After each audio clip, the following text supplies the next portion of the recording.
What's going on, fellas? Was it the speakers not connecting or something? Dude, my cat walked on top of my laptop and hit the mute button. Everything else was plugged in and ready to go. And then I looked down and I'm like, are you fucking kidding me? Wow. Good way to start it. Cat has some precision paw placement. Seriously. All right, so we'll get right into it right now. I mean, you guys take a look at Brazil. I mean, how's everything going with you, Mike? It's good. Today was actually a considerable weight lifted. Sent my check-ins this morning, and Jacoby was like, "Work's done, man. We just need to cruise in and make weight." So we did one like super low carb day on an off day yesterday, which sucks, right? You just feel like shit. But got us close enough weight wise that he's not worried. So pulling back on cardio, had a little bit extra food today. Now just got to coast for the next 10 until it's time to weigh in. What was the weight at this morning? We still haven't made 212. I was like 213.8. But at this point, you know, 1.5 pounds, 2 pounds, even 3 or 4, you know, yank salt, don't eat a ton of carbs before weigh-ins, a little bit of a diuretic, and it'll be a problem. Yeah, it should fall right off. A couple pounds is easy. What's going on with you, Chris? Just how's prep going? It's going good. You know, I'm like at 19 weeks out, so I've a long time, but things are progressing, you know, really quickly.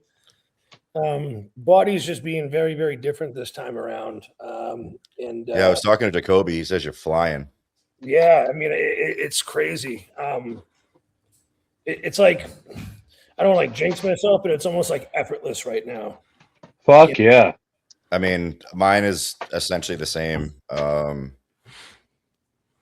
I don't know what to point to. I mean, obviously having more tissue is going to help, you know, in theory, help you get leaner faster.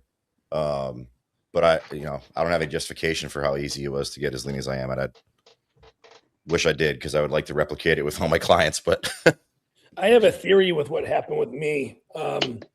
So you guys know I have like beta thalassemia, and it's a blood condition, but it causes a whole bunch of metabolic issues like low total cholesterol, low vitamin D levels, low natural testosterone levels, extremely low growth hormone levels.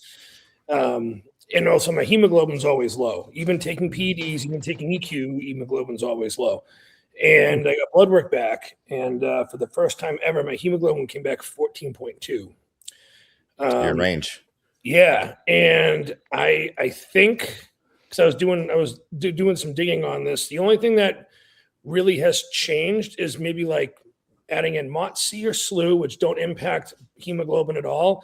Right. So I think what it was actually like the GH dose that we're running, because that does increase red blood cell production and everything. And since I'm naturally lower on that, I think my body's just really responding well, because I haven't been taking pre-workout. I've been doing just coffee in the morning, and that's it. I haven't had any need for stims. I haven't been taking, I haven't needed to take my Adderall or anything like that for focus. I've got so much focus and energy, and it's just, I'm just having fun with this whole process. That's when you know you're in a really good spot. Hell yeah. Yeah. Yeah. You don't got to add in any stims or anything like that, and you're just naturally cruising on all this shit. Yeah. And it's cool. It's interesting, because it's like I've always lived my life like how I feel, you know what I mean? Like I've always wondered what it's like to have like normal hemoglobin levels, where you actually have like, you can actually get enhanced fat oxidation from having normal hemoglobin levels. And like I feel like superhuman to like a degree, like what a normal. Well, you mean you should be getting what, like more oxygen? Yeah. Everything, right? Like my endurance in the gym is crazy. Like it's insane. And, everything else is great. And it's cool, because now I feel like what a normal person would feel like, but I feel because it's like a new experience to me. It feels like so much like super physiological. So I'm just going to roll with it. Fuck yeah. You mentioned the SLU and the MOTS, and I don't mean to be like too pointed here, but if we're being completely honest, I feel like we're running out of reasons for guys to get on stage and not be conditioned, because like seriously, I mean, I don't hammer those things, but we put them in play. SLU was in play last year because that was like the big thing that like kind of appeared on the scene, right? And then this, the last 12 months, it's been the SS31 and the Mott C. And between those three, man, I think if you're pushing yourself hard, you probably have some level of mitochondrial deficiency or dysregulation. And if you get that shit straight, man, I feel like there's no reason to show up out of shape anymore. How do you like the So what's SS31? Because that was going to be my question. I know I'm going to have to grab some of that at some point. So the Mott C, I want to say you can feel it, but it has a little bit of a oomph to it. SLU did that for me a little bit. SS31 is neither of those for me. We're running it basically as the way I talked to Justin O'Donnell about this quite a bit. Basically run it prior to running anything like Mott C or SLU. It's basically a tune-up for your mitochondria, right? It makes sure that everything's running efficiently. It's not the gas pedal. It's the oil change. It's the tune-up. And especially if you're working with someone, and I don't know if I should say this, but if you're on the old vitamin D, DNP, it does a really, really good job of cleaning that mess up after you're done taking it. I read that. I actually read that. So, I mean, between those three, man, run the SS31, get all tuned up, run some Mott C to get everything, running peak, hit the gas pedal with the SLU, and iterate as you need to make sure you get where you need to go. But I don't mean it for anyone to be seeing this and think this is like the secret, right? Because all these compounds are getting like way too much attention. People think there's some godsend. Like, yes, they absolutely work, right? But they only work if you do. And if you think you're going to take these three peptides and do a prep eating 5,000 calories and zero cardio and get peeled, it's probably not going to happen. Right? Yes, you're gonna have to check off all the fucking boxes on top of taking all this. Disclaimer: this is for research and educational purposes only. Research only. I saw a couple of weeks ago when it was actually Jacoby that put out that post, and he just spoke about several people in prep talking, and coaches talking about like, oh, this it's getting out of hand. Basically, it was pretty much everything getting out of hand. No T3 used, no cardio used, Clen only at 10 micrograms. You're only doing steps for your cardio. Yeah. Come on. I mean, like, this is all fucking bullshit. The four of us know that, and including everyone on this podcast knows that. Like, those are genetic phenoms and outliers that can get away with that kind of shit, and maybe it works for them. But I'm telling you right now, and I'm sure all of you agree with this, that doesn't work for probably about 85 to 90% of people that are in a prep for 20 weeks. Well, not for nothing either. You're doing, a sport where anything goes. So it's like, why wouldn't you want to use the best possible tools to give you the best possible results that matches like your output, your work ethic, your discipline, your consistency? You know what I mean? Yeah, I mean, if you're in the market for a coach and their main selling point is how their clients with an S don't do cardio, only do steps, eat a ton of food and get peeled, I'm going to tell you right now, you're being sold a lie, right? Like, there are a few people that can do it. I'm fairly close to that. Like, we kept food pretty high, cardio pretty low. But the amount of people that can do that, very, very small. And if you are capable of that, not only do you have to have that genetically, you also need to be training your fucking ass off in the gym to make up for that, make up that caloric deficit. And you also need to have a crazy off season to have enough food and enough muscle tissue to pull that off. And the combination of those three, very, very few people have. Well, absolutely, dude. The thing too, Mike, what I want to point out is like, you added a lot of tissue your last off season, but you also stayed in fantastic off season shape. So that alone too is already going to set you up for success because you don't have a lot of body fat to lose. You're not going to have to push tons of cardio and tons of other stuff to get in condition. Yeah. Well, that comes go ahead, Mike. No, go ahead, Brendan. Go ahead. That honestly comes into play and a big factor because most people don't stay as lean as they probably should in an off season, and they let themselves get out of control. And maybe some of their coaches are like, hey, yes, you can have a one meal like off plan a week, but they're going out and eating like, Italian and pizza on a consistently basis. Like, yeah, it's fine. Like, don't get me wrong. It's fine if you do those things here and there, but like you probably more so want to regenerate on a burger and fries or whatever your coach is telling you to. You shouldn't just go off the hinge and gain a ton of body fat, because guess what? It's only going to slow things down for you and make your prep that much more miserable.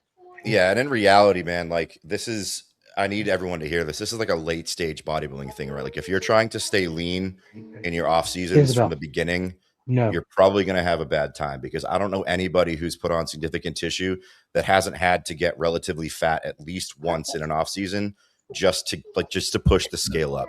And that's like really frowned upon these days for some reason. But like there are off seasons where we're in preps where I pulled off 40 or 45 pounds, but I had to be done. And now that I don't have to add, I'm not trying to add 10, 15, 20, 30 pounds a year. I can be really happy with the 5 or what's looking like the 9 I put on in this off season. Like I can afford to stay leaner. Guys that are bigger and don't need the big tissue additions can afford to stay leaner. I mean, we bring it up all the time. Look at Nick. Nick's not adding tissue. Nick can stay lean as shit all year and be ready whenever. Right. And you're not going to be within Nick like Walker. 10 pounds. Yeah. Yeah. And you're not going to be Nick Walker, but there has to be a progression of, you understand, all right, I need to eat my ass off because I need a lot of tissue. I'm 140 pounds. Like no one on stage is going to give a shit how lean you were in your off season if you show up tiny, period. Yeah, I know right now that like for me, it's like you said, like, and I've heard so many other people say this, like there's, all the pros say there's at least like, you always have at least one off season where like you do get decently fat, to really put some tissue on. And I think that's going to be kind of me this year.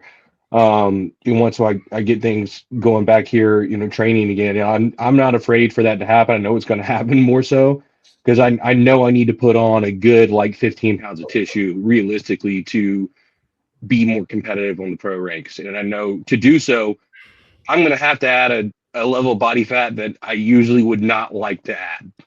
Yep. But you're not going to do it on bullshit either, like Brendan was just talking about, right? Like it's going to be a shit ton of good food.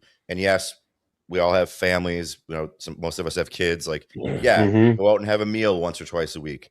But like, you got to learn to do that without just completely fucking your entire week, nuking your digestion, eating like 200 grams of fat in a meal because you wanted a whole pizza and like a 2 liter of Mountain Dew.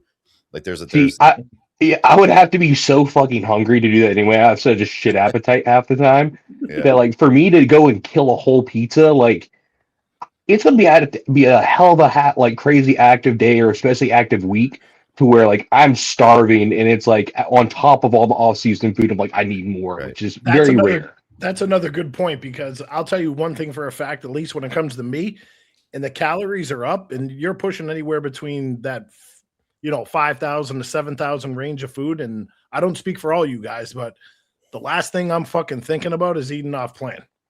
Yeah. No. And if I am, because I was fortunate enough to stay lean enough to eat a free meal like almost every day in my last off season, but it was like pretty much the same fucking meal every day. And that was for a purpose, right? Like, yes, it was extra calories. Yes, there was more fat in it, but my body digested it every single time. And I woke up clean, empty, ready to eat again the next day. Right? Like if you're going out and having 3,000 calories of cheese on chicken parm or anything, a whole pizza, whatever it is we're talking about, like you're probably going to wake up, your digestion's going to be fucked. And then the extra calories you got last night are worthless because now you're not eating your regular food. And that cycle only gets worse and worse and worse. And you didn't eat all day, so fuck, I gotta make up calories. You go have another shitty meal, and before you know it, you've got not just digestion issues, but legit gut issues, and you're just packing on body fat. Yep. Yeah, that's to add to that, Mike. I mean, I took a year off from competing, because I needed to. Plus, was getting married and wanted to enjoy wedding planning stuff and enjoy the day. But I was a chunk. I got up to like I got up to like 257. Which was still the best I ever looked at that weight, but we had to do an aggressive mini cut for quite some time, and then that was fortunate enough to really pull a lot of fat off. So I stayed in a pretty good spot where I could gain or lose relatively easy, and then once prep started, it just started coming off. So, but I need to add some tissue. So, and I think I definitely added a bunch from the last time I was on stage. It looks like it, dude. Yeah, it does. What are you weighing right now? I'm small right now. I was 222.1 this morning. Oh wow. Yeah. Damn, that's really falling off. Yeah. Bro, Yeah, you look like good. you look way bigger than that right now. You do. Are you gonna make light heavies again? I refuse. I won't. I literally will not step on stage. I wouldn't say that. I wouldn't say that. Jacoby's gonna come to you in like 4 weeks and be like, "Hey, dude, we need to drop into light heavies." No. Look at him. He's probably picking up the phone right now, messaging him. Don't even. No, so we did the I was as low as 220, and then we did the 2 high days, and I was up to I think like 227 or 228, and then my body kind of held that for like a day or two, and then I woke up like 5 pounds lighter this morning. I'll probably be lighter tomorrow, and then probably by the time check-ins comes, I'll probably be at a new low, which would be nice. How much of a break did you have between off season and starting to prep? Was there a break, or did you kind of just roll right into it? We did I want to say it was like a 10-week health phase. Okay. And then we kind of had like 4 weeks of like the pre-prep at like 24, 25 weeks out. And then we started that's where we reintroduced some of the stuff and then started hitting prep. So I've been in prep, I think, for like 4 or 5 weeks now. Oh yeah.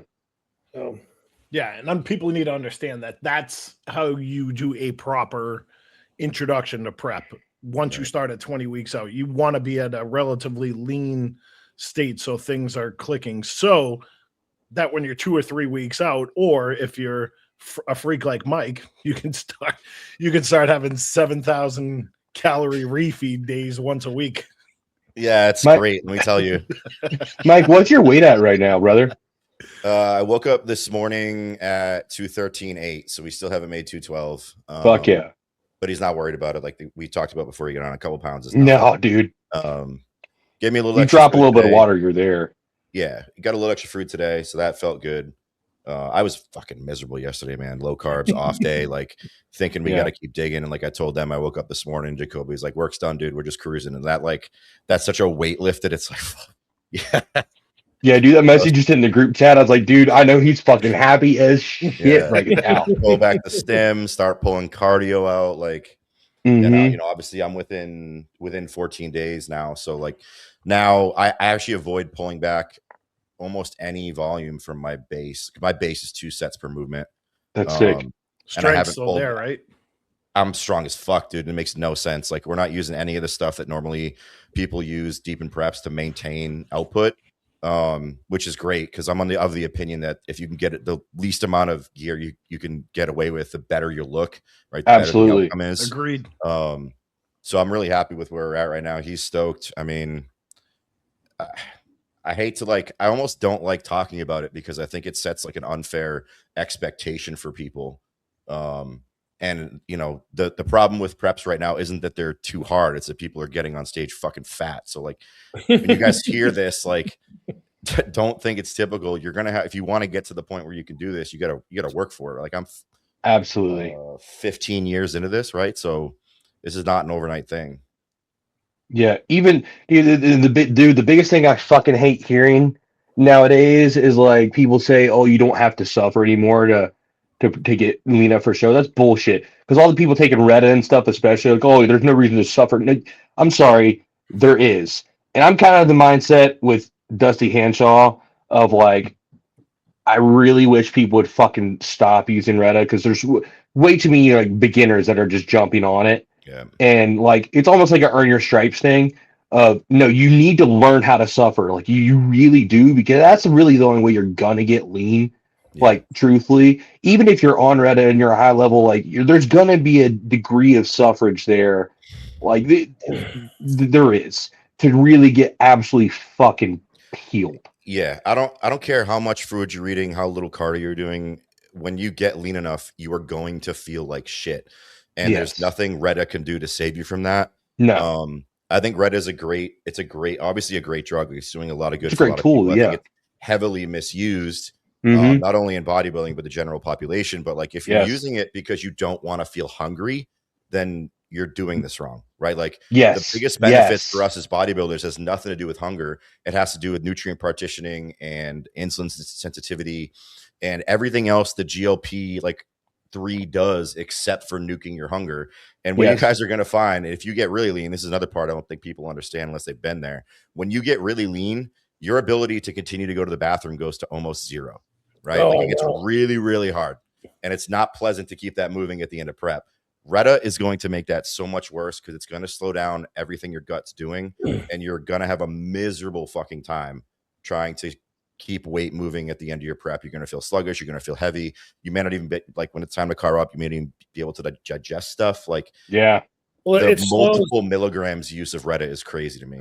I've seen people using 12 fucking milligrams a week. Like, I've heard them saying that jumping off the bat. Like, oh yeah, I just started Rhode. I'm on a 12 milligram. Like, what? Are you kidding me? I'm not. The stuff works phenomenal for myself personally. I fucking hate it. I'm not a fan. We have it in. Agreed. Because it's a tool, like Ranson said, right? Like there's a lot of things that I don't particularly like about prep, but that you just do because those are the things you have to do. Or like I don't particularly like stims, but it's part of the game, right? And you got to learn where that line is, right? If you're of the mindset that more is better, Rhode is one of those things that is going to kick your ass. Yep. It just slowed down my gastric emptying and gastric motility so much that I was just like, okay, like maybe add it in when I'm a lot leaner and a lot closer. And then maybe at that point when my metabolism was on fire, maybe then I'll get like the benefits of it. But I was just like, nah. See, that's where I agree with it because at first before I had the shoulder surgery, we had started off prep and Chris is like, I want you to pick up Rhode. And I'm like, nope, I don't want to do it. And he's like, all right, well, we'll turn the other cheek and we'll go a different direction. That's perfectly fine. Like, I understand it once exactly what you're talking about, Chris. Once everything's firing, because I have the tendency to get leaner a lot quicker, closer to like once we're in that like 4 to 6 week range. So that's where I could see it would be a benefit, like a tool and be beneficial. Yep. But again, it fucks with your gut and it fucks with your, your bowels. Like, just like you were saying, Mike, if you think you're not shitting, start taking that and see what you're going to do. And then you finally get to go to the bathroom. You think it's going to be this most epic thing in the toilet. It's a little fucking nugget. You're like an acorn. Yep. Like rabbit pellets at the bottom of the bowl. Facts. Yeah, there's something to it. I mean, especially after an off season, I almost look forward to being hungry and prep for a little bit, man. It's like, let me feel that again, right? Let me feel like a fucking human, not like a walking robot trash compactor, right? Like garbage disposal. Right. It feels good for me at least to feel lean, feel light, feel a little bit hungry. Like I think you're trying to avoid the wrong things if that's your goal. It's so interesting. When I first started like getting into this a long time ago and competing, it was like I always ate like a lot of food, back then, but it's not like what I'm eating now. And, I was always still fairly hungry for all my meals. And I'm like, I hated prep at first, like, just because of the hunger aspect. But then it's like when you're eating more food and you're trying to get bigger, it's like now, like off season, I'm like, I get to that one point and I'm like, I don't want to fucking eat anymore. Like you just feel sluggish. You take naps all the time. And just like that, like once my hunger started really coming back, I was so excited. I'm like, yes. Because, you eat your food, you're hungry in like 10 minutes. It feels like everything's just, you're ripping through everything. And like, I like that a lot better. Yep. See, I think it's definitely, Rhode is definitely a feeling kind of effect. And the effect that I want, and I don't know, maybe I'm just sick in the head.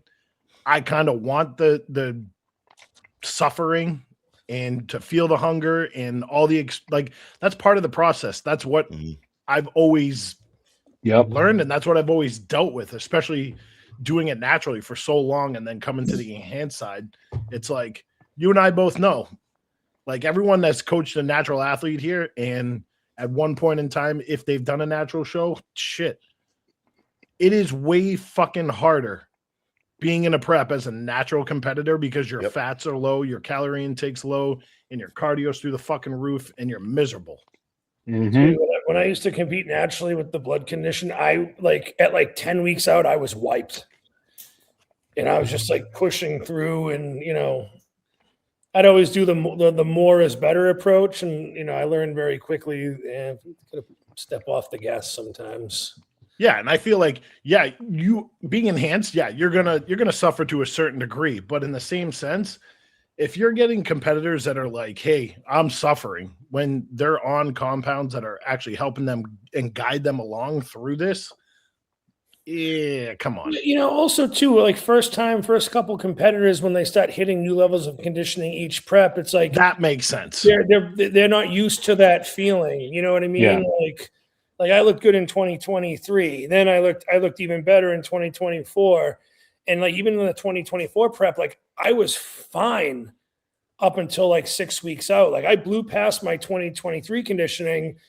But once I start hitting new territories of uncharted conditioning at like 6 weeks out, and you have to dig, that's when you're just like, oh, Yeah. You're hitting that wall. Yeah. Yeah. And it's like, even like, you feel good for a day on a high carb or refeed, but then like the very next day, like you have a good workout and then you're just like, and I love that feeling though. Looking back, like I can't wait till do it again. Where like you just wake up and like you're hungry and, like you're miserable, but you look fucking awesome. You know what I mean? Dude, yeah, I had that feeling for the very first time in 2021 when I was prepping for nationals. That's the first time I ever actually got flat. Like before, I thought I'd was flat, and then literally, I remember the workout specifically. It was an arm day I was doing. I was sitting there and I was fucking doing preacher curls with 35s, and like after the first set, I was like, I have zero pump.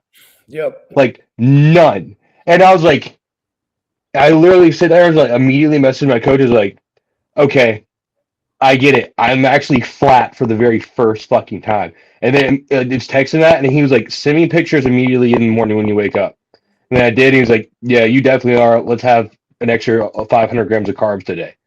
I was like, really? Okay. Mike, you're on mute. If you're listening to this, right, flat has to be part of the process. The people that can get to the stage in good condition without being flat, very, very few. And most of the time, what you're mistaking for someone not being flat is just the fact that they are naturally round. They are still flat for them. They are just not flat how you're flat, right? So I'm fairly round for a white dude, right? So like, I know when I'm flat. And I can actually feel it. Like when I'm flat, I can't pull out my medial quad head in my poses. Like I have trouble feeling it and getting it to pull. I know when I'm flat when I see that in my check-in photos. But you got to stop avoiding the things that like being flat or like being hungry, because those are the things that get you there. And I know I've said this a few times on the podcast, and I've said it to a whole bunch of people in real life, but one of the bigger benefits of like this whole bodybuilding thing is building your physical and mental capacity, not for bodybuilding, but for like everything. Right. And like, if you're taking drugs just to do away with the discipline that you're supposed to build to be good at this, you're doing yourself a major, major disservice, right? You're not actually getting out of it. All you're looking at is trying to survive getting to the stage as opposed to improving every single time you do it. Yep. Facts, man. Just got to enjoy the entire process, and it's not for everyone. I don't think people. That's the thing. Too many people are here that this is not for. And I'm a little pointed in the end of prep. I made a post about it tonight on Instagram. It's like, if you guys don't want this, like it's perfectly fine, but like you're acting like you do. But I think what you really want is just people to think that you want it, right?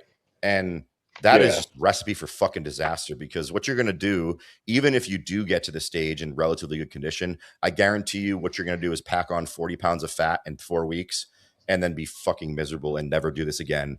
And then you're going to be one of those people on Instagram that's like, bodybuilding ruined my life and no one should do this. Like, that shit pisses me off. Yeah. It's like, no, bro, bodybuilding did ruin shit. You did this. That was a choice. Yeah.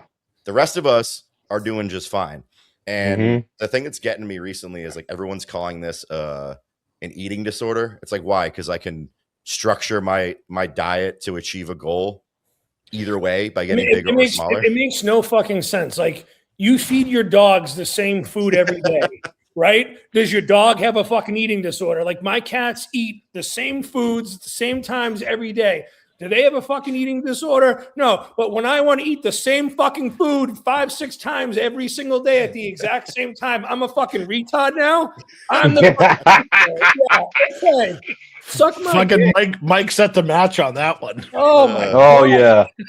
You know, like you go food shopping and like, you know, when it's warm out, you know, and stuff like that, like, and you're fucking lean as hell and you're wearing like, you know, like, yeah, sometimes I'll just wear a tank top and go food shopping. Yeah. People fucking stop and stare. Oh, it must be nice. Like, motherfucker, I have no fat on my feet right now. Walking hurts.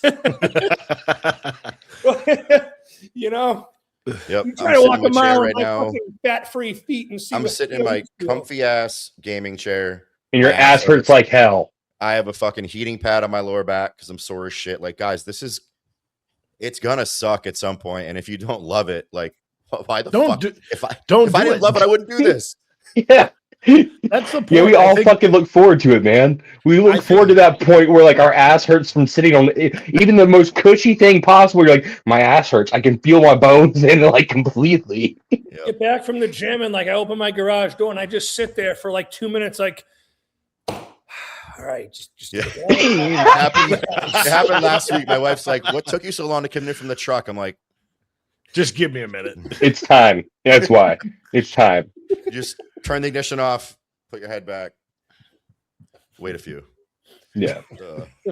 Before I moved into the house, when I was in prep and we lived in the apartment on the 3rd floor with no elevator, I had to walk up 3 flights of fucking stairs every time I would come home from anywhere. And just like carrying the bags of groceries up 3 flights of stairs, I'm like, fuck this, you know? Yep. Well, dude, I think the biggest freaking factor is that as much as we've talked about this in the past, dude, social media has just absolutely freaking destroyed it in one shape or another. It's gained traction and gained, you know, better athletes with more divisions and everything like that, which any one of us can appreciate to a certain degree. But in the other sense, everyone thinks they're going to be the next Nick Walker or Chris Bumstead that comes along. All these stupid kids with like future IFBB Open Pro and future you know, young LA sponsored athlete. Go fuck yourself, kid. No, you're not. I saw a dude making a video on that, and he's like, every video that he's putting up or post he's making, it's a day in the life of future IFBB Pro, and I'm like, dude, stop. Yeah. They love the idea of it. They don't actually love the process of what goes in to become the idea. Yeah, if you could look at what Nick had to do to get to 300 pounds, or you know what Sebum had to do to compete with his autoimmune issue, like those things are not for the faint of heart. No, and like the other thing is like, and I think people are missing this now because you used to have to earn this information, right? You used to have to like earn like which gear should I use and what should this look like and what's the best this and what's the best that. You didn't just like get to walk up to a dude in the gym, ask him what his cycle is and if he could help you out. Like you used to have to earn that by them seeing you work hard and make progress. But I tell people all the time, man, I miss when this was simple, right? And you guys are so intent on making it more complicated as early as you possibly can. I would love if I could just eat a meal, go to the gym, train, come home, eat another meal. But the process now, at far along in my career as I am, is way more involved than that. And it's all necessary. I don't like a lot of it, but I do it because I'm, you know, I love what I'm doing, the end state. But you guys trying to add complexity, add more gear, add this, add that, fucking these crazy training setups and like all this crazy shit you're doing to make your food taste like it's gourmet. Like the complexity is going to fuck you guys eventually. And if you can get to pro status, the simplest way you can get to pro status, the better, right? Or to achieve any end goal, right? Adding complexity for the sake of complexity is not helping you with literally anything. Bingo. That needed to be said. I think some people just like to verbally masturbate themselves with their That's own all. words. Just talking. Yeah. People want to take all this shit and like, dude, I remember John Meadows said this perfectly. He's like, if you can't grow on tests, insulin, and growth, this is the wrong fucking sport for you. Yep. Those 3 things. If you can't grow with those 3 things, you're not gonna do well. Sorry. Depending on your body weight, like eat like fucking, I don't know, like 200 grams of chicken, 200, 300 grams of rice each meal, and just do that consistently, and you're going to grow. And just as long as you're training and creating a stimulus, Yeah. like, it's not rocket It's not science. rocket science. When Yeah. these kids are pulling but out people like are trying to make it formula and fucking Pythagorean theorem to calculate their intra-workout carbs. It's like, dude, it ain't that deep, buddy. Yeah, Yeah. they're Fucking going eat way food too and far. train your ass off. Try and bury yourself every workout. Yep. That's where a lot of kids fucking, you know, don't put the effort into, and you see in the gym all the time, like, oh, people are, oh, train hard. No, you don't. Like, literally make it your goal to bury yourself in the workout. Like, make it to where it's hard to leave the gym because you went that hard. You Like, mean you need sitting to on a hammer strength press sideways and doing a push motion like that won't work? When they're 150 pounds, it's like, motherfucker, you can't carve a pebble. Yeah. That's the shit that drives me nuts. You walk Yeah. by and you see something like that, and you're like, "What are we fucking doing here?" I used to try and give some of those kids advice too, man, and I fucking don't wanna hear it. stopped. Yeah, because They I was don't wanna like, hear it. you know, it's like, okay, I didn't get to my size doing that. But like, oh, okay. All right, cool. Cool, You know guys. what I did get to my size though? I took a lot of advice from a lot of people that were doing a lot better. A lot than me. of big motherfuckers that I wanted to look big, like. strong dudes. And you're just like, what Those do are you the- do? Oh, do Those this. are the ones that you should be approaching first and foremost. Yeah. And that No, doesn't no. mean that they have the answers for you, right? Or that it's set in stone, that's how you get there. Right. But we've said it multiple times on the podcast. There's 100 ways to skin this cat, but you got to find it. You should probably be finding at least one that's already worked for somebody, and instead of trying to reinvent one for yourself out of the fucking blue, right? Yeah. We've all been doing this long enough that, you know, and we started training and doing this. We didn't have the fucking fancy 0-calorie sauces.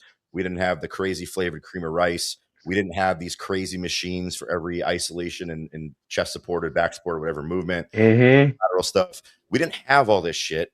And even before that, even before us, guys are doing it with even less. So the idea that you think you need all this to get to where you want to go, the only thing that's driving that is your desire to make it easier. Yeah, we fucking grew up with Branch Warner and Johnny Jackson training like animals. Kai Green like walking around with fish and Tupperware and saying, you know, and I think it was either Overkill or one of those movies where he's like, if I have to die tonight, if these squats are going to kill me tonight, then so be it. I die right where I want to be. Like, that's a mindset that like I grew up with coming into this. Like, in hearing the top pros say shit like that, it's like, that's what I have to fucking do. I have to obliterate myself in borderline death.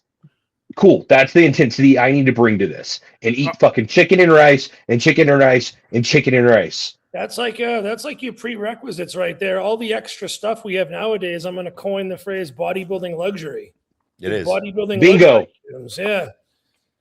All right, so my question to you guys is because all of you coach, athlete comes to you, wants to do 15 to 20 different components, whether it's like gear, training, whatever the case may be. Like just like we were talking about, there's flavored cream of rice out there, everything like that. Do you take your mindset of training and the knowledge that you know and try to instill that in them and just tell them, hey, it's not as, just like we were talking about, it's not as complex as you're making it? Or do you just let them experiment and fail on their own?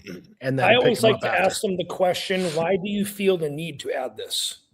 Yeah. You want to hear where their perspectives come from. And if I ever hear like, oh, because I saw so-and-so say on Instagram reel that this stuff's the shit.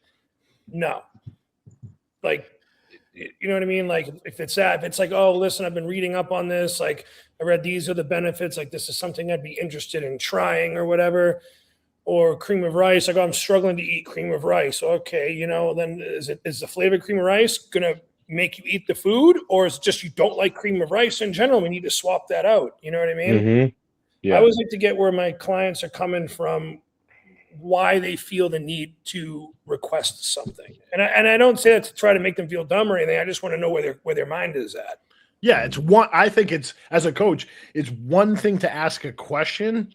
And then it's another to present it a different way where they're trying to challenge your authority and be like, let's see if he actually knows what he's talking about. Or I saw this guru online that has 1,000 athletes and has pushed out shit showings from everyone.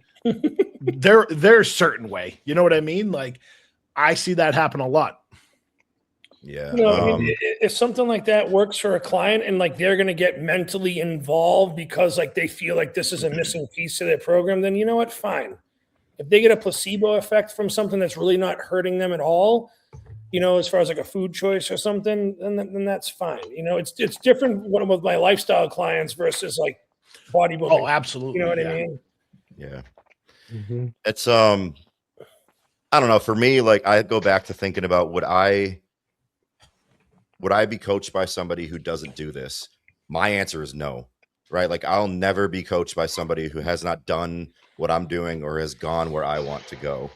And if I don't really advertise my coaching, right? If you come to me, it's probably because you've seen what I do or you've seen my physique and what I look like and how I do things, and that appeals to you. I'm not here to sell you on me, right? I'm in an advantage position of like, I coach because I like to do it. It helps fund the bodybuilding side of things, but it's kind of a side hustle for me, right? So I have the advantage of not having to worry about like pleasing everybody. But there are some things that are non-negotiables. Like there are very few times when I will let somebody change their training methodology because what I'm doing doesn't work for them. Because reality is, if it's not working for you, it's probably just because you're not working hard enough.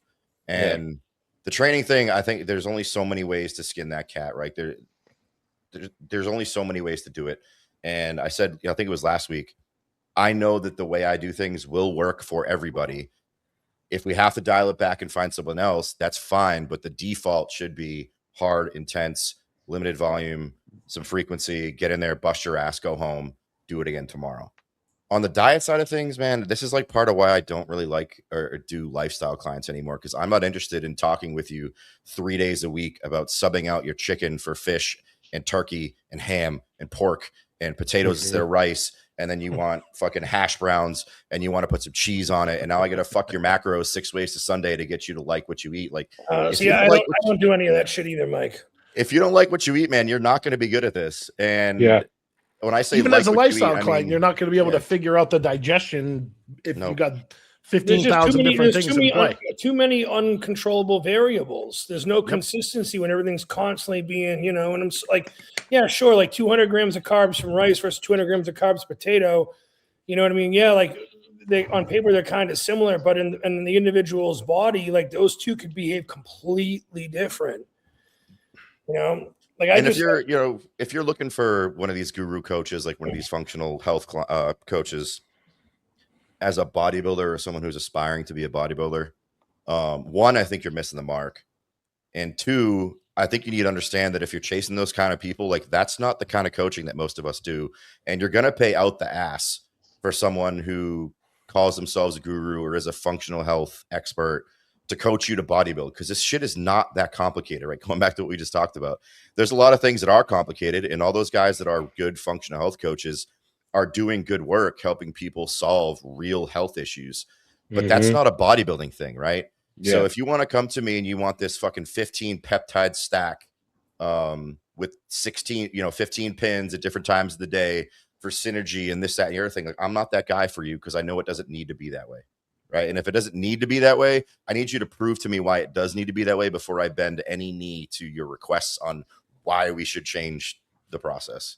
Yeah, I agree with that. What up, Luke? What up, fellas? Hey, Luke, have you hit 300 in the morning yet? No, bro. Fuck you waiting for? Come on, honestly, I don't even want to, dude. This shit sucks. Like, we were just talking about that, bro. Dude, I'm over it. I'm stuck at like 295 in the morning and fuck the next 5 pounds. They're going to be nothing but more shit, bro. Like, I eat one meal and I'm already like, holy shit, I'm having a heart attack, bro. That's what it feels like every day of my life. So, yeah, I don't know. I think I'll hit another like probably a little burst here, like the back end of this cycle. I'm gonna hit it. I'm gonna have to. I haven't get this close for nothing. Yeah. But, yeah, I've been like the last couple of weeks have kind of leveled in like the mid 290s. Well, you're looking fucking massive and strong as shit right now, dude. Thanks, bro. Yeah, my training's been fun. Everything else sucks, but my training's been fun. Yep. So Yeah, you're lifting some ridiculous Yeah, weight you right feel now. like the juggernaut in the gym, and then you feel like a fucking swab every other part of the oh, day. bro, bro, it's so bad. Like, everything I do, dude, it's like I'm the biggest like excuse of a human being. It's just like it's not even. It's so pathetic. The upsides of friggin' off season and then the downsides of Oh, fucking prep that we just been bro, talking yeah, about. Yeah. yeah. That's all I tell clients of mine all the time. I'm like, had somebody message me the other day, and they asked like, how do you mentally come to terms with like, feeling heavier, putting on body fat, all this kind of stuff. I said, first and foremost, like you got to have a why, you got to have a goal, and remember what that is.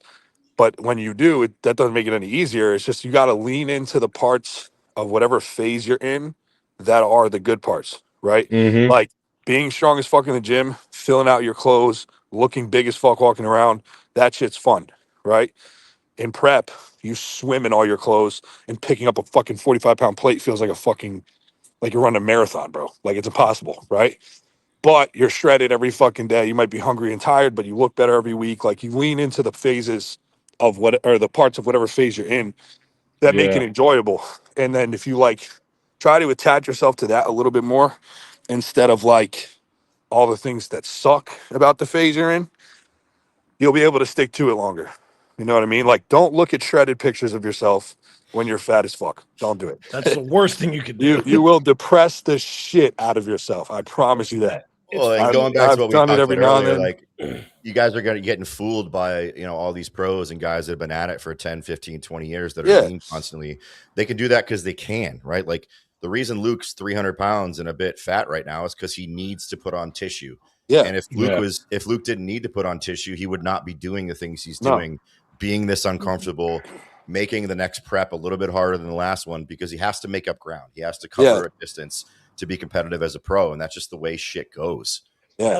I like what you were saying, Luke, too, about embracing like the positive of each phase that you're in. Like I was struggling with that one year, and my wife Ashlyn, when her and I were in competition prep together, she was always like, you got to have like a glass half full mentality. And she was always like, like focus on the good. Don't worry about the bad. It's like, okay, like in your off season, like I get to be fucking strong as fuck. I get to feel like an absolute unit. I get to eat all this food, even though it sucks, but I still get to eat it. Yep. Then when you're in prep, it's like, I get to wake up and do fasted cardio. I get to feel hungry. I get to be shredded. I get to look fucking awesome. You got to remember, like, the thing about bodybuilding that's fucked up, but like, it's just a fact. There's never a point in bodybuilding that everything is good other than like maybe like 6 weeks post show. Exactly. Right. That's the only But time. like, other than that, there's always going to be something that's good and something that fucking sucks. So like you go through these different phases because like I said, you have a goal. That's why like I say, like, if you're going to be a competitive bodybuilder, like you're on a mission to be good on stage. That's what the goal is. Yeah. Like, yeah, too many people like want to look good for social media or for their peers or for people at the beach or whatever. That's not bodybuilding. Like Dorian Yates literally shut himself off from the, like, luckily he was able to do that. Nowadays you can't really do that, but like he would disappear from the world. No one knew what he looks like for fucking 11 months out of the year. You know what I mean? Yeah. Even more than that. And like that's bodybuilding because he was on a mission to make stage progress, right? And like I tell people all the time, like you see these motherfuckers that compete for 10, 15, 20 years, and it's the same physique every time, every fucking time. Like people ask me like, oh, how'd you put on? I put on 25 pounds of stage weight in 1 year. Like, how did I do that? Like, you think I fucking liked the way I felt and looked when I was 280, 285 for the first time? Hell no. It was garbage. But like, I got there, I held it, I continued to get stronger, whatever, focused on the shit, like I said, that I can control and that I do enjoy about being bigger. And then when it came time to diet, all that tissue was there and it stuck. But like, getting better as a bodybuilder competitively is not flashy and it's not fun. Yep. No, it's just you're constantly, as a bodybuilder, you're constantly in some sort of form of discomfort. Like 100%. you just need to be comfortable with being uncomfortable the whole time. Yeah, that's Literally huge the whole right there. I time. want to bring that up because, obviously we've mentioned a few times the high days that Jacoby had me doing, and it seems great from the outside, right? Like, not only is it miserable to eat that much food in a day, but at the same time, like I struggle with the way he coaches me sometimes, because I fall into the pit of looking at the scale or looking at the mirror and wanting this steady progression down to being on stage, right? And the reality is that for most people, with most coaches, most clients, that's not how things are going to go, right? Like, we have to do things like refeeds, we have to pull back, we have to push forward. There has to be some sort of undulation and periodization to get you to your absolute best. And if you're too focused on, zooming into the micro, it's going to be fucking miserable, right? Because I, as a coach, I'm going to say, okay, we lost like 5 pounds last week. You're flat as shit. Your performance is failing. Here's some more food for 2 or 3 days. And you go, yeah, but my weight went up 8 pounds. I'm like, yes, exactly. Right. Like, that is the whole fucking point. If you get locked into my weight should always be going down, and I should always be progressing toward the specific goal linearly, you're going to have a fucking miserable time doing this. Right. Because, Luke's talking about trying to get to 300. He's not going to try to get to 300 just for the sake of getting to 300, exactly, right? Like, exactly. If Luke's improving and looking better at 295, what the fuck is 300 going to do for him, right? Yeah. If he can be 295 and the best bodybuilder he's ever been week after week, then that 300 is meaningless. Yeah, like when I started my off season, I was a little bit leaner than this, but not much. And I was like in the low 280s. And the goal was get to 300 with comparable body composition, not eat a bunch of fucking pizza and hit 300 in 5 weeks. You know what I mean? Like, yeah, it's cool to say that, but like, I mean, like I said, how much muscle did you put on in 3 weeks? If you, yeah, I already feel fat enough, bro. I don't need to fucking do it. Like, it's like at the end of the day, like if you can compare like my diet hasn't changed. You know what I mean? Like my diet hasn't changed this entire off season. It's been right around 7,000 calories the whole time. And like, it's just week after week, I'm like Mike said, nothing's linear, right? It'll be like I'm up a couple pounds, then I might have a couple days where I drop for some reason, then I'm up a couple more pounds, and it's kind of this.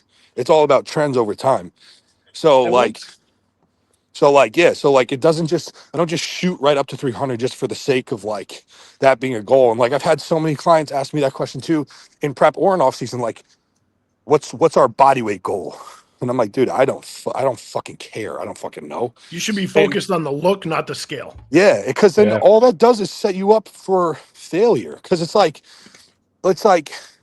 no matter what I say, if it's like the likelihood of it being spot on is very low. And even if it was, it's like that can it just sets you up for like disappointment, bro. Like, don't worry about that fucking shit. It doesn't mean anything. You see guys on stage that are 260 but look like shit. They're fat. They're fucking missing all kinds of muscle. Like they look like garbage. And then you see guys like fucking like Tonio. Yeah, like Tonio, dude. Like fucking Perfect barely example. 220 and he's 8th in the fucking world. Yeah. You know what I mean? Looks nasty. Yeah. So it's like, who the fuck cares? Like Mike, I have to. Like, you're muted again. That's my favorite thing right now. Is this 265 pound 22-year-old. Yeah. Fucking cares. Yeah. Man. Right? Get on stage and show me what that means. Probably fucking nothing. Yeah. Like for me, like people have called me on this before because like I say this all the time, but then like I'll say like, okay, I want to be 260 the next time I'm on stage, right? But that's because I don't necessarily care about that number. It's just I know what I looked like at 245, 247 at the Amateur Olympia. And I know with about 10 to 15 pounds of tissue on that look, I could stand on an open pro stage next to some guys. Right. Absolutely. So like it's not that like I'm married to that number. It's just a benchmark. And typically in my experience, like I lose pretty consistently. Somehow, even if I'm fat or not that fat, somehow I always lose like 40 pounds in prep. I don't know why.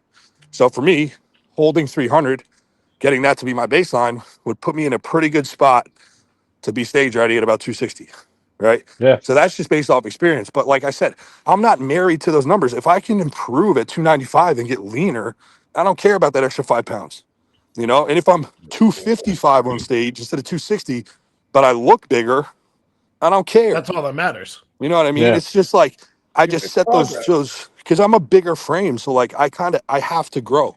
You know what I'm saying? Like, I have to put on tissue. So I set those marks just to like, have a general goal, but I'm not married to anything. This has generally happened to me at some point in every single prep I've done. I don't know if it'll happen this year or not, but have any of you guys had a time where like you're in prep and for like a long period of time, maybe like 4 or 5 or 6 weeks, your weight just doesn't fucking change? Yes, 100%.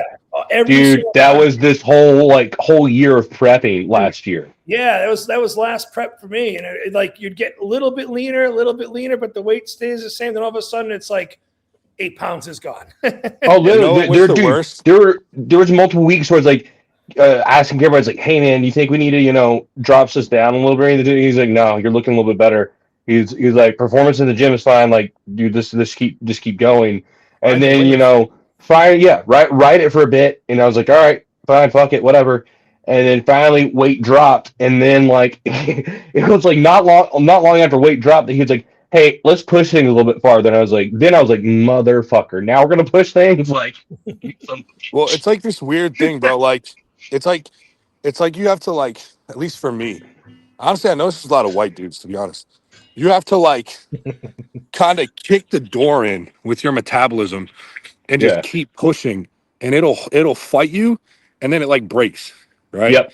Like, for example, like my prep last year, the goal was get ready early. So like, dude, like 10 weeks out, 9 weeks out, I mean, I was pushing. Like, fat burners were high, climb was high, food was low, cardio was high, and I felt like shit. And like I was busting my ass, and nothing. I was stuck, Chris, like you said. Like, my weight was just holding. I was getting marginally leaner, but like I wasn't having any of those like breakthrough weeks. And Blue was like, just keep doing it. And then like all of a sudden, one week I just dropped like 6 pounds and looked like I dieted for 4 weeks in 1 week. You know what I mean?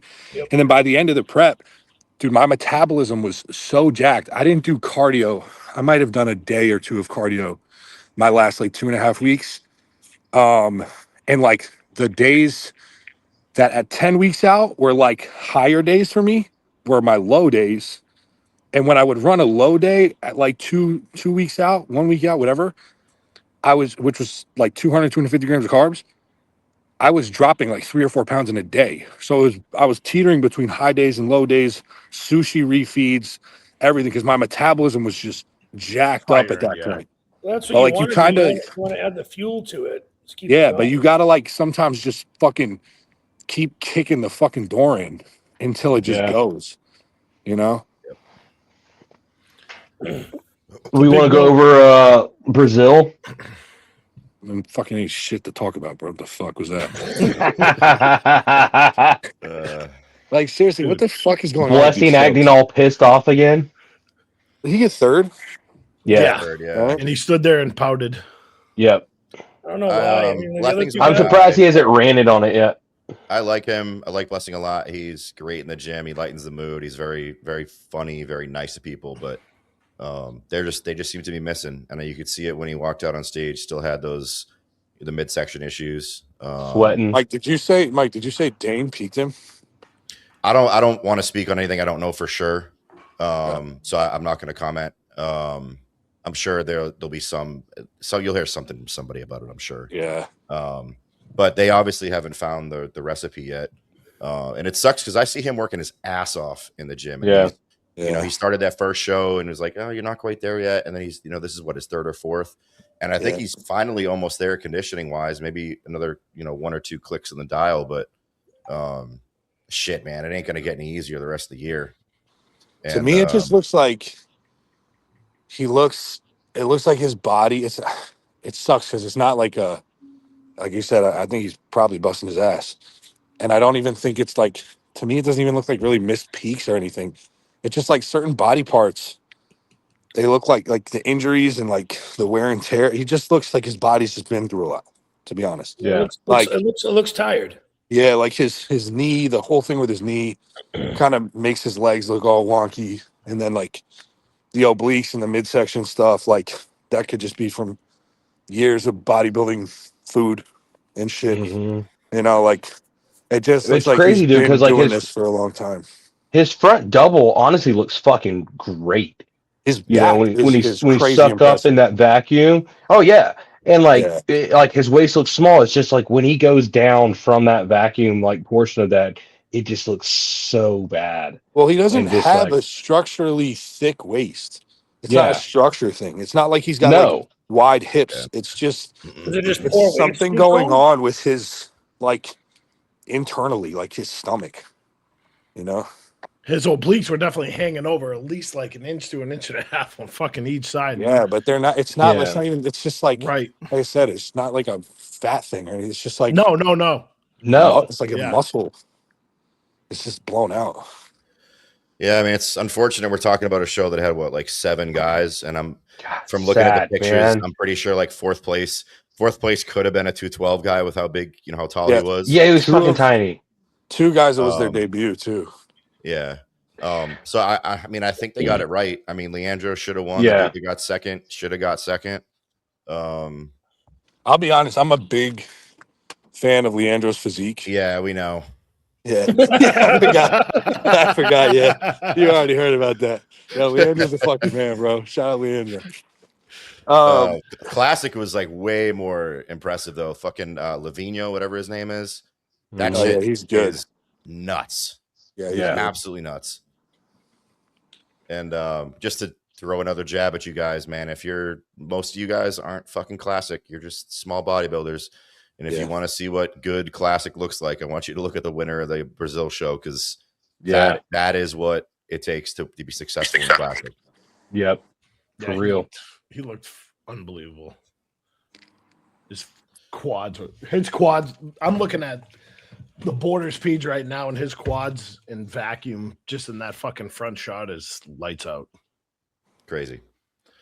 So I wish there was more to talk about, but there isn't. Yeah. Who's on Yeah. deck for New York?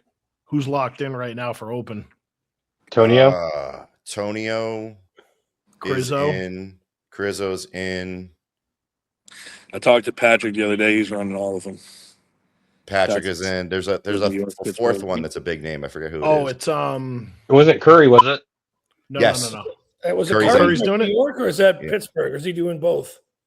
Oh, maybe you're right. He's doing Pittsburgh. I know. Oh, you're I could right. have sworn I saw Curry on a New York Pro confirmed He- athlete. He may he be, should man. probably do both, bro. I mean, they're a week Yeah. apart, and it's a couple-hour drive. Who was supposed to? I can't do. I'm drawing a fucking blank. Who did the Arnold that is doing New York? Oh shit! Let's see here. What page had that confirmed athletes on it? Beyond the Stage? It might have been. That or Bodybuilders Without Borders. I was just I'm on looking one at page. it I now. don't see shit. Okay, Curry's in for Pittsburgh. I don't see New York. Rafa is in New York. That's it, Rafa. That was Yeah. it, Rafa. Yeah. Yep. Rafa's looking better than Arnold right now. I think. 100%. I think he's like. Time. Am I mistaken on this, or is he not working with Neil anymore? It looks like he's working with the He's Brazilian working dude. with that Brazilian dude, Tellau or whatever. Yeah, man, I tell you, he picked up a whole bunch of guys, and by all accounts, everything I can see, he's fucking crushing it. Yeah, Rafa's separation in his legs alone right now compared to like Arnold, like he's looking way better. Honestly, I would love to see him win. I love Rafa's physique, just the way it flows and stuff. I know he's usually kind of hit and miss Judges do, sometimes on too. conditioning wise, but dude, I love the way Rafa looks. I'm a huge fan. Gonna have to see if he can maintain all that when he's in shape, because I don't think we've ever seen True. him like all the way True. on. Yes. So He's running Pittsburgh too. From what Yeah. it The looks like. judges love his physique too. So like, Yeah. if he could just bring something decent, he's gonna get rewarded. Yeah, I Agreed. think he's pretty well balanced. He's No, He doesn't have is. any- That's the thing with him. He's so well balanced and he flows so well. That I think with him, a lot of times he hasn't come in like crazy condition just because how well balanced he is. yeah. But dude, if he could bring that crazy conditioning and like with that balance of physique, dude, he can crush some shows. I don't think anyone's touching Tonio though. Yeah, dude, Tonio's a freak. I hope this is Tonio's year, man, because I mean, obviously 8th last year is not a bad result. Especially when most people outweigh you by a significant amount on the stage. obviously I'm a bit partial. He's one of Jacoby's guys. He's a friend of mine. But man, he just like the weight like never goes up. He just always looks bigger and bigger and bigger. And I'm guessing he's still going to be in the 220s on stage. His lines are just so clean and crisp, dude. That's And fucking. his It's back- so his wild. back has been improved. Has improved quite a bit. Yeah. Back looks, dude. He posted some back shit the double. other day. That shit was retarded. Oh man. Yep. Yeah, he's. So at least it sounds like we're going to get a couple good shows here. The Yeah. shit we've had in the past few has not been No, great. well, that's the part that's fucked up. Dude, the back half. Of Everyone the year else is gonna waiting be for the rest of the year. insane. Yeah. They're all Well- going to be insane. Yeah, this is what we're talking about because you're talking like New York and fucking Pittsburgh of last year compared to this year. I mean, like, Mhm. I'm not knocking on like Pittsburgh or New York, but like you have Sass, Blessing, Patrick, Tonio, Crizzo, Oh, Sauce. Yeah, I forgot. Brandon Curry, and Raph for Pittsburgh. When last year it was who? It was Martin, Yeah. Derek, Samson. No, Nick. no, Samson didn't do Pittsburgh, but Nick did. Oh, yeah. that's right. He didn't. Nick did. Sorry. Nick. Yeah, It was Nick, Derek. It was and, Derek, Nick Martin, Nick Martin, Bonak. Yeah. Yeah, I think that's the top four. There's going to be way too many fucking good guys sitting on the sidelines at the Olympia this year. What's crazy Yeah. is for at least for New York and Pitt, Tonio's qualified, Crizzo's qualified, Rafa's not. Who else did we just mention? Brandon's Chris- obviously Chris won qualified. a show late last year. Well, no, Brandon won an Olympia, so he can always. Oh, he's always he's in. automatically He's always qualified. Right. always Right. qualified. Yeah. So That's that right. I mean, like honestly, it just eliminates more heads. I mean, like because if I'm all if for it, Crizzo, man. Crizzo and, no, I am too. I mean, like if Tonio and Crizzo are already qualified, I If, see you know, those two are the front runners in both the shows. If you want my opinion, Brandon's obviously there too. I think it's- Brandon it's beats a Crizzo. strategic- I think Brandon beats strategic Crizzo. move. It's like Yeah, I agree. you're already qualified, like you know, but even like you're in shape, you know, like you have a chance of collecting a paycheck and taking a qualification away from somebody else. It's Yeah. like, oh, okay, like yeah, I'm qualified, but you want to get qualified? Okay, come beat me. Right. Do you Exactly. think? I know this is fucking wild to even think or say, but do you think they like make a fallback on next year and say, hey, just because of the number of shows for open, that maybe if somebody's already qualified, it defaults to the next person in line getting a qualification? I've been saying this for a minute for open, for 212, for women's bodybuilding, and for women's physique. They should be. I think they should be aiming for a certain number of people on stage. Because, dude, what is it like? 5 women on the Olympia stage for bodybuilding? Yeah, that's Yeah. ridiculous. Come on. And then you're gonna have 70 classic bikini fit model wellness girls up there. Like, we can do a little better than that. Like, yes, give the winner the money, give them the check, the belt, the shield, the backpack, whatever. But if you're in one of these smaller divisions, give second place to qual, right? I agree with that statement because if you're looking at it, especially in the open, and you want more guys to compete in these shows like Pittsburgh and New York, you're getting those big heads like Brandon in there to go and do it, and they're already qualified. So you're getting you're drawing more attention to the show. But if you want people to be on the Olympia stage in the same sense, you need to open it up somehow. Well, isn't Like- this the reason why they brought the point system back? They didn't bring it back for open. The point Oh, system is that's for right. other classes. It's only, So, it's like, only for- for classic men's physique and bikini. in wellness too. Wellness too. Okay. Yeah, wellness is on points as well. Like I know I know classic physique. You have to win 2 shows. Right. Yeah. You have to win Those 2 shows. automatically in. Or And it's then- Yeah, one of 2 like, the shows is top automatic shows. in, and then there's points after that. But even wellness, it's like you either have to win a show or they have the point system where like you have to have a certain amount of points. I think it's like the top, or the top. I forget how many in that are qualified.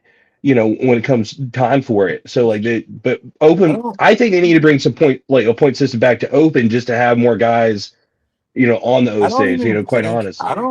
I don't mind. Like, I mean, dude, like, honestly, like, I think like 16 to 20 guys at the Olympia is perfect. I don't think we need more men's.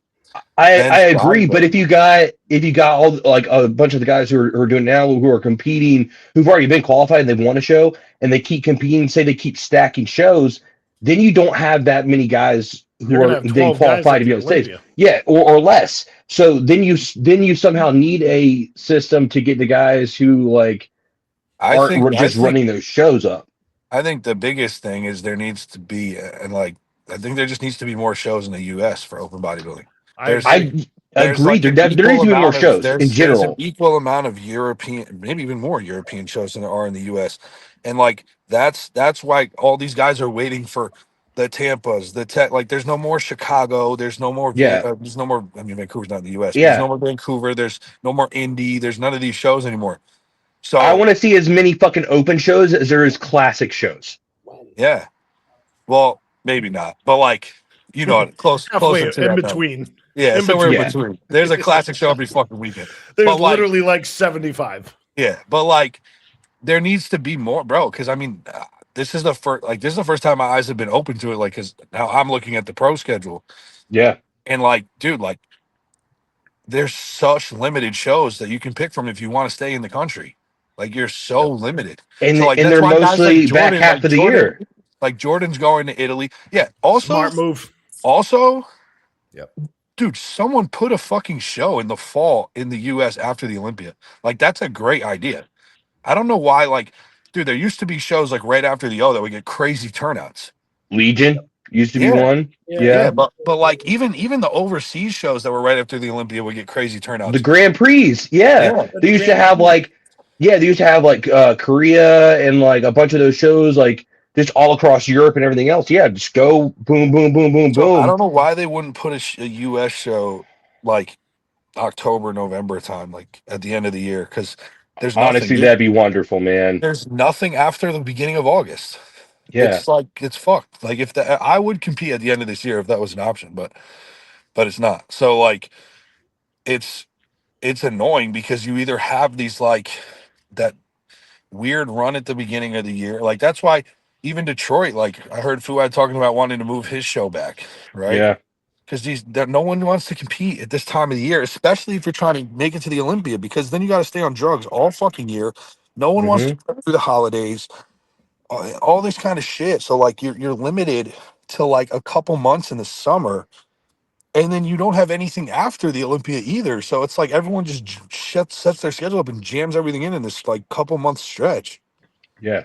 And I think the biggest flaw, I don't think it's like not giving second place to qual, or I don't think it's a points thing. I think it's just scheduling. I think the schedule sucks. And I think they need to rework The amount it. of opportunities just are not there. Yeah. And I think they're like putting shows the wrong times in the wrong places. Yeah, personally. I mean, most of these, you're looking at Tampa, Texas.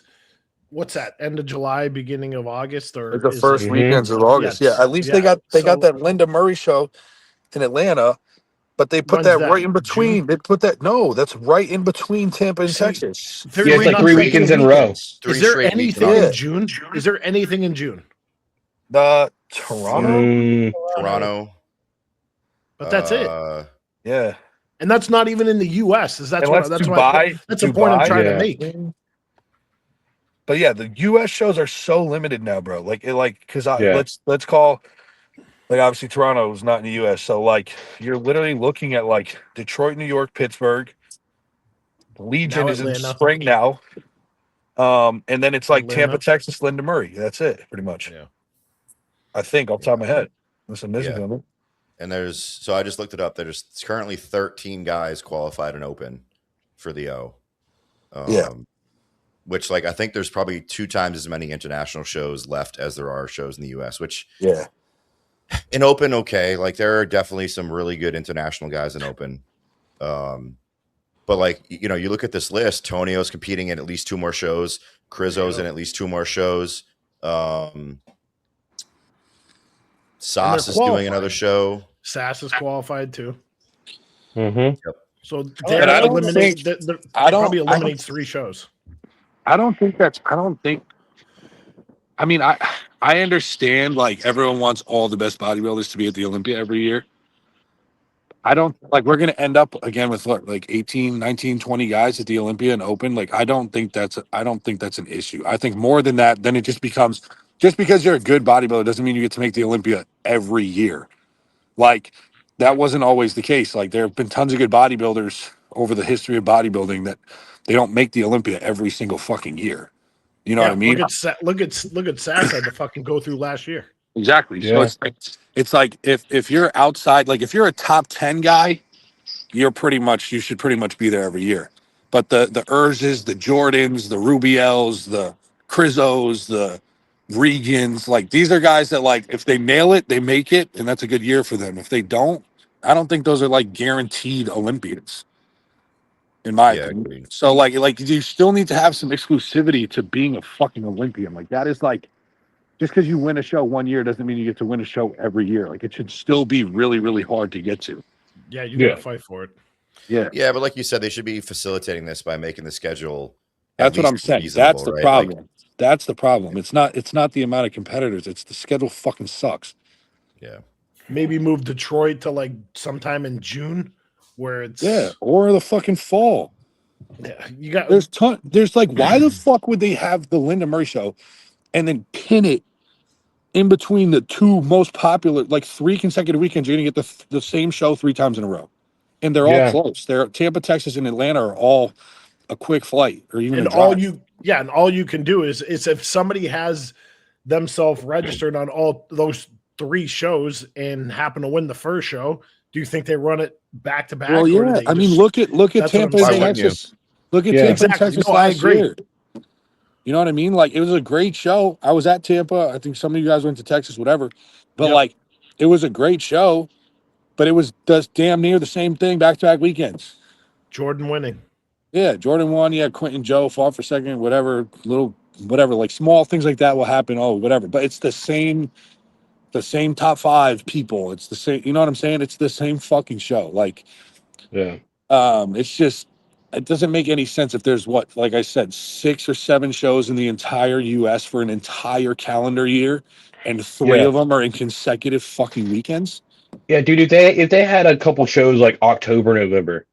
Yeah, like why wouldn't you do them like cut it off like the week before Thanksgiving, Bro, like that weekend right before, like and have the last show of the year then.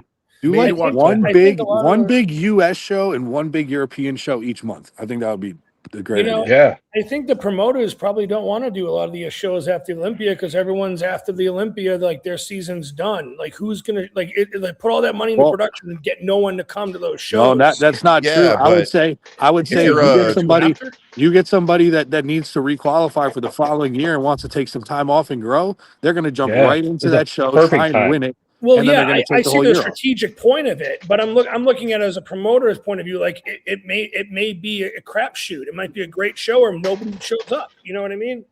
Well, yeah, but the problem is nobody's showing up. Yeah, nobody's showing up to the shows right now. Yeah, no one's showing up to working. That is true. No one's showing up to Detroit.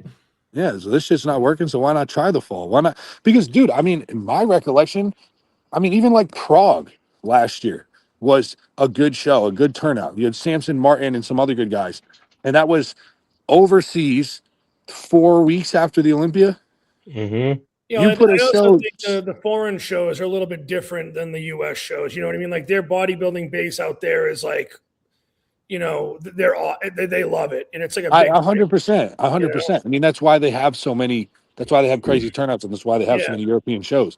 But like, if you took a show like the Olympics in Vegas, first weekend of October, whatever, or maybe it's in September this year, I can't remember. But like, whatever, let's say first weekend of October, you put a show like 2 weeks after that somewhere on the West Coast of the U.S. You're going to get a lot of good. You're going to get a lot of good guys. That just pull up to that show before traveling home and fucking try and get their qualification for the next year, or maybe like in Samson's case, he bombed the Olympia. He wanted to redeem himself. Like you're going to get situations like that, and it's a lot easier to go from Vegas to Cali. Oh, there's the Cali Pro. What the fuck? That's still a show? I forgot about that. Does that have open though? I think still does. Yeah, that is. Oh wow, I completely forgot about that. Mike, you have the schedule up. Almost no one does Cali. Yeah, Cali sucks. But like, I was gonna say, I gotta watch the way I talk. I was gonna say, do a show have a show in fucking California somewhere. 2 weeks after the Olympia, I guarantee it'd be a fucking crazy turnout. They need to do one in Boston. There's no reason why Yeah, there's bring not a pro that shit show in back, Boston. dude. Dude, So if somebody y'all know that why shit that doesn't back- happen, right? You know Yeah. why that's gone? Okay. Yeah.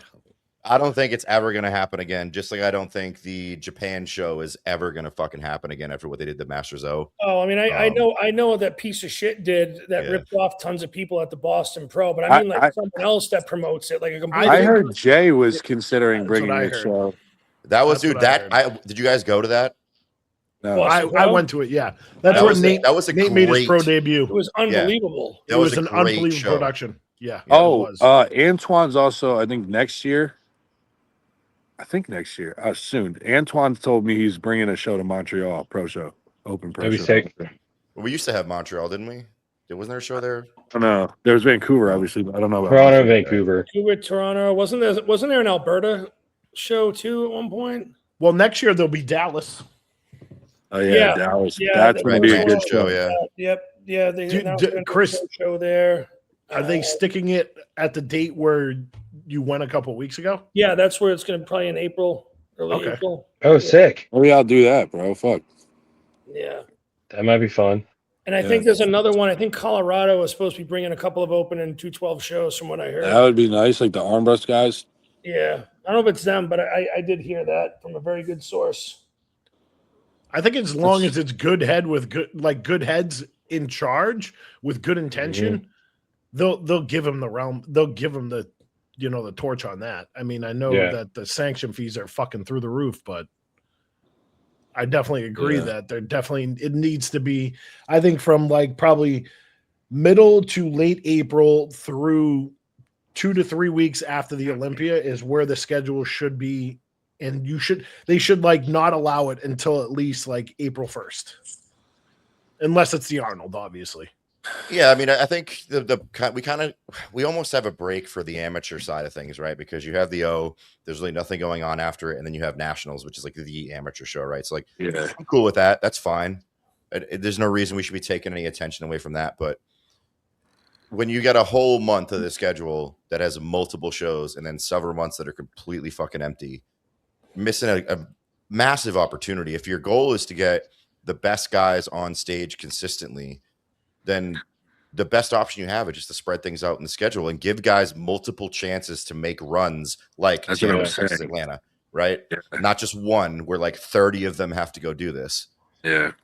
I like Luke's. I like Luke's shows. Our podcast can do better media coverage of the show, like spreads awareness. I think Luke's idea of like having an overseas show and a U.S. show once a month from April to October is that's probably because I just think like it's like these guys will wait. Like if you want to, it's just the fact that like if you want to wait for one of these shows later in the year, I understand like scheduling and what works best for you and your timing and everything like that. But now like 3 shows like in literal consecutive weekends, and then like Mike said, having all these other gaps throughout the year, it's like it's and honestly, if I was someone that like if I'm going to do, I forget which of the 3 is first, Tampa, Texas. I think Tampa's first. If I was going to do Tampa and I won that show, I'm 100. This was the issue we just talked about. I'm 100% going to go collect 2 more paychecks the next 2 weekends. Right. 100%. Like there's no, and so then now you've got 10 arguable Olympians in probably these shows that, and only one guy's going to win them. And it's just like, that's cool to see. But now like, it's the same thing, like with no disrespect to Jordan or Urs. They were both like massively deserving. But like, now you're going to have a guy who gets 3 pro wins. Like that's a lot of fucking pro wins, like on his resume. Like, when he really just won the same show. You understand what I'm trying to say? Like, no, same show 100%. he won, but he just won it 3 consecutive weekends, and now he's a 3 pro show winner. And it's like, I don't know. I don't know. It just feels weird to me. I don't understand how everything got so like jammed together, and it used to not be like this. It could be with just trying to find the venue that's open and making the venue that's available that works with the rest of the schedule. I remember Tampa used to be the last qualifier before the O. and there were shows all from the spring throughout the summer. There was like Chicago, Indy, Well, you Toronto. used to have all the Europa shows. Yeah, Oh, yeah, that's all way those back. shows You too. know, you used to have Orlando. those, and those are no longer. And those Yeah. were great shows. Like you always Yeah. had some pretty big names in those shows, and those are spaced out evenly through the year. The Europa shows, man, those are always great. Well, here's the problem, and this is a big factor, is because there's so many fucking men's physique and classic physique shows throughout the course of the calendar year that it draws more attention and more ticket sales for those particular shows rather than having open bodybuilding. Yeah, It sucks to say that, but I think that's the fucking truth behind it Plus, all. you know, who the sponsors that are paying a lot of the bills and stuff. If they you know, if they're thinking, okay, we can get our logo and get our name brought up at 6 different shows, we only have to pay this amount of dollars versus one open bodybuilding show where it's like the same budget for 4 shows. 1,000%. That's the other issue from the business side, where the sponsors are going to be like, I'd rather spread my resources across 4 or 5 different shows as opposed to just losing my nut in one show. Yeah, so those 2 divisions being added, you know, to everything. I mean, like if we were talking 10 years ago when men's physique was just coming out and then classic was being introduced, what, in like 2017, 18? Like, what are we talking about here? You know what I mean? Like everyone was competing in open bodybuilding and it wasn't classic physique and men's physique. And now we're looking at fucking 70 to 75 pro shows for those 2 categories. I wouldn't be surprised in a few years if we see a shift back to open. The amount of like classic and like men's physique shows starts to drop and open shows start coming back in. Like classic and men's physique is kind of like the new fad. Like you have a lot of competitors that are doing them. So you're gonna get some show cannibalization from these 2 divisions. Agreed. Yeah. You know, I think we're going to start seeing, just some of the classic guys getting to the point where they can't make weight anymore also, and they have to move to open, and that's going to bring more eyes to the open again, and to where it's like, okay, maybe we have to start doing more open shows because the popularity is going to switch to that because all these classic guys who are popular are having to go to the open because they can no longer make the weight. Yeah, same thing with men's Gregor's physique. going open. Or what they'll do, Ranson, is they'll just increase the weight cap for classic to keep everyone in classic. Is he doing that this year, Luke?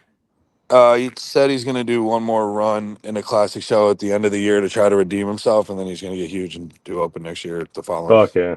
Who's this? But Grego. Oh, nice. But like I think also too with the way that they do these, like the way that they change the classic qualifications where you need 2 wins or you win one of the big shows, I think people are going to stop giving a fuck about these smaller classic shows all over the place because they don't mean as much. And they're just not going to draw as many. I mean, dude, there's so many bullshit classic shows going on all the time. No one even knows about. So like at the end of the day, like how many eyes are you actually getting on your brand or like whatever? Like if you're like paying to sponsor some of these shows when you could pay for a big open show that's got 5 times as many people watching or showing up. I think it's more about asses in the seats that are going to support those people on that pro level. The only to play devil's advocate is like the amateur side, but like because that can draw a ton of people. Obviously, that's where a lot of these shows make most of their money. But a lot of these big shows too, like even the New York Pro is a pro-am this year. Yeah, that's right. So, that's right. That'll pretty much pay for itself. Yeah. A lot of people are going to do that because it's a cool amateur show to do. Well, you know, like, I like the pro-ams. I like that they do that. I think it's good to mix the amateurs and pros. I think you get a better show out of it. Yeah. I mean, I really like Chiseled. It's a pro-am, but it's also really fucking small. I have no inkling that New York is going to be a small pro-am. Like I'm pretty sure it's going to be fucking huge, at least on the amateur side. I mean, dude, I know being from Connecticut, obviously, like I know with the second that came out, like 5-10 guys personally that were like, oh, I'm going to do it. That are amateurs. Yeah. So. All right, y'all. I got to go get my meal in. I'm about to crash. That's a good one for this week, boys. Yeah, we'll wrap it up, guys. All right, boys. Have a good night. All right. Have a good night, fellas. Hey, Mike, enjoy your final week, bud. Yeah, brother. Bro. Keep pushing. Keep fucking pushing, brother. Rooting for you, bud. Absolutely. Yeah. Make it happen, big man. All right. Have a good one, guys. Peace. All right, see ya. Later.